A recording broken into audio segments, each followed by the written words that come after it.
देशातल्या Diwase Chhatrapati Shivaji Maharaj terminus local चालू व्हावी ही सामान्यातल्या सामान्य दिवावासियांची मागणी आहे। यासाठी कित्येक वेळा निवेदन दिलेले आहेत, मोर्चा काढला, ढोल बजाव आंदोलन केले, 7 दिवस आमरण केले।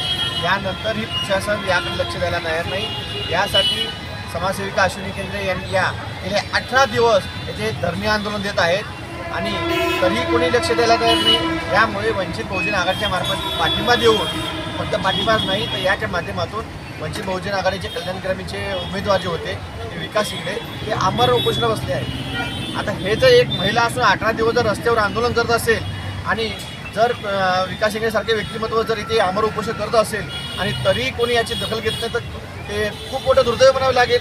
रेल्वे प्रशासन दुर्दैव आहेच, पण इतर राजकीय नेत्यांचंही दुर्दैव आहे। कारण घाटकोपरून लोकल चालू झाली आहे, विजयवरून लोकल सुटली। अरे तिथे विजयवराच्या 2च प्लॅटफॉर्म आहेत ना, मग तिथल्या राजकीय नेत्यांमध्ये ताकद आहे म्हणावे लागेल आणि आमच्या राजकीय नेत्यांमध्ये ताकद नाही आहे लोकल चालू करायची। आमचं दिवा जे स्टेशन आहे ते स्टेशन नसून दिवा जंक्शन आहे, तिथून लोकल ही सुटायलाच हवी आणि यासाठी हे आंदोलन आणि उपोषण चालू आहे। आणि मी फक्त आम जनतेला एवढं सांगू इच्छितो की हा लढा कुठल्या पक्षाची कुठल्या संघटनेशी नाही आहे, तर हा आपल्या हक्कासाठी लढा आहे।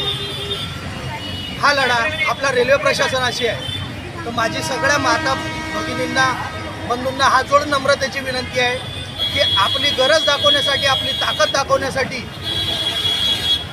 रविवारी 10 वाजता ग्लोबल स्कूलच्या जवळ सगळ्यांनी उपस्थित राहावे आणि माझा हा लढा जोपर्यंत दिव्यातून रेल्वे चालू होत नाही तोपर्यंत आमरण उपोषणाच्या माध्यमातून हा कायम चालूच राहणार आहे।